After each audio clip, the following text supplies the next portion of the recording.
Bulletin की शुरुआत करते हैं और सबसे पहले देखते हैं इलेक्शन से जुड़ी तमाम बड़ी खबरें चुनाव एक्सप्रेस में। गाजियाबाद में पीएम मोदी का विपक्ष पर हमला, बोले जिसका शिलान्यास हम करते हैं उसका उद्घाटन भी हम ही करते हैं। 1.5 साल के बाद जब मेरठ का ये हिस्सा पूरा हो जाएगा तो मैं फिर से आपकी सेवा में हाजिर रहूंगा। आज बीजेपी केंद्रीय चुनाव समिति की बैठक, राजस्थान, तेलंगाना, मध्य प्रदेश के उम्मीदवारों के नाम होंगे तय, चुनावी रणनीति पर होगी चर्चा। छत्तीसगढ़ के लिए बीजेपी स्टार प्रचारकों की सूची जारी, पीएम मोदी, योगी आदित्यनाथ समेत 40 नेता करेंगे प्रचार। रमन सिंह, बृजमोहन अग्रवाल का भी नाम शामिल।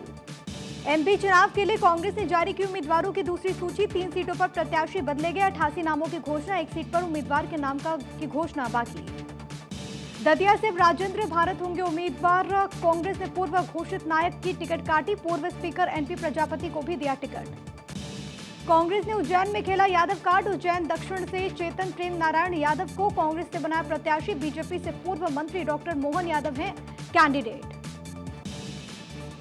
भोपाल दक्षिण पश्चिम से टिकट मिलने पर पीसी शर्मा ने दी प्रतिक्रिया, बोले हमारी लड़ाई महंगाई, बेरोजगारी और भ्रष्टाचार से। राहुल गांधी के तेलंगाना दौरे का आज है तीसरा दिन, जगतियाल में विजय भेरी यात्रा में शामिल हुए राहुल।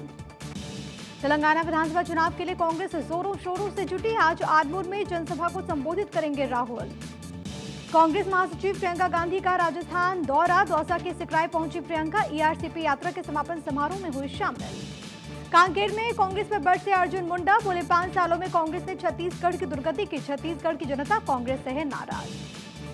छत्तीसगढ़ विधानसभा चुनाव को लेकर अर्जुन मुंडा का दावा, बोले छत्तीसगढ़ में बीजेपी पूर्ण बहुमत से जीतेगी चुनाव। कांग्रेस का असंतुष्टों को साधने का दाव, मध्य प्रदेश में विधान परिषद के गठन का किया वादा, 2018 में भी कांग्रेस ने विधान परिषद का किया था वादा। मध्य प्रदेश विधानसभा चुनाव के लिए स्थानीय मुद्दों पर भी वचन पत्र लाएगी कांग्रेस, वचन पत्र में राज्य स्तरीय सभी विषय होंगे शामिल। सचिन पायलट का स्टेटमेंट, बोले अशोक गहलोत और मेरे बीच प्यार मिसाल बन चुकी, मिलकर लड़ेंगे चुनाव।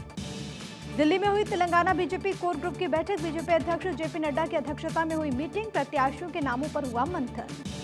केशव प्रसाद मौर्य का लोकसभा चुनाव को लेकर दावा, बोले 2024 में लगातार तीसरी बार पीएम मोदी की बनेगी सरकार।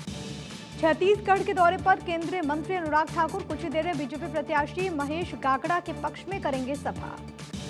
चुनाव से पहले कांग्रेस को लगा झटका, कांग्रेस नेता भानु ठाकुर बीजेपी में हुए शामिल, भांडेर से टिकट नहीं मिलने के बाद बीजेपी का थामा दामन। रायपुर में केंद्रीय मंत्री अनुराग ठाकुर ने कांग्रेस पर बोला हमला, कहा कांग्रेस सरकार ने सिर्फ संसाधनों को लूटा, राज्य को पीछे की ओर धकेला, खाऊ सरकार से अब ऊब चुकी है छत्तीसगढ़ की जनता।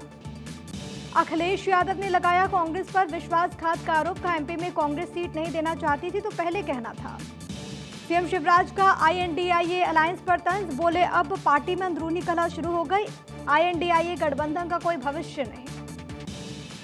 सपा अध्यक्ष अखिलेश यादव का बीजेपी पर आरोप, जनसभा में कहा अगर बीजेपी सत्ता में आई तो वोट डालने का अधिकार छीन लेगी। तेलंगाना विधानसभा चुनाव से पहले रेवंत रेड्डी का स्टेटमेंट, बोले अगर हमारी सरकार बनेगी तो महिलाओं को देंगे गोल्ड।